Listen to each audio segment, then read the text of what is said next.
शक्तीपीठ महामार्गाच्या बाबत खासदार धैर्यशील मोहिते पाटील यांनी माढा तालुक्यातील बाधित गावातील शेतकऱ्यांच्या भावना जाणून घेण्यासाठी दौरा केला। या दौऱ्यात माढा तालुक्यातील बाधित शेतकऱ्यांनी शक्तीपीठ महामार्गाला विरोध दर्शवल्याचं चित्र आहे। माढा तालुक्यातील मानेगाव, धानोरे, उंदरगाव, वाकाव, उपळाई बुद्रुक, उपळाई खुर्द, रोपळे या गावांचा दौरा करून आल्यानंतर मोडणीम येथील शिवपार्वती मंगल कार्यालयात शक्तीपीठ बाधित शेतकऱ्यांशी खासदार धैर्यशील मोहिते पाटील यांनी संवाद साधला। यावेळी आरण, तुळशी, बावी, सोलंकरवाडी, मोडणीम येथील शेतकऱ्यांनी या महामार्गाला विरोध दर्शवला। प्रसंगी न्यायालयात जाऊ असं देखील सांगितलं। तर काही शेतकऱ्यांनी मोबदला ज्यादा मिळत असेल तर याबाबत विचार करू असं देखील सांगितलं। मात्र विरोध जास्त दिसून आला।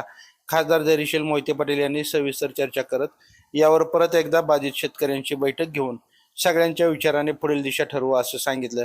यावेळी भारत शिंदे, ॲडव्होकेट बाळासाहेब पाटील, डॉक्टर सागर गिड्डे, हरिदास रणदेवे, बाबुराव सुर्वे, बालाजी पाटील, ॲडव्होकेट विजय शिंदे, सोमनाथ शिंदे यासह शेतकरी मोठ्या संख्येने उपस्थित होते।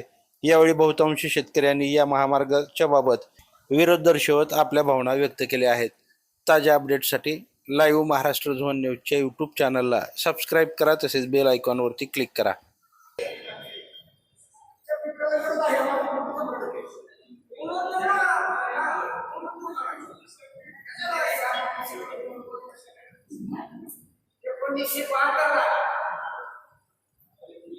सातुजा पटलाने किती सुख थांबती मी सांभाळलेले आहे तुम्हाला कसं करायचं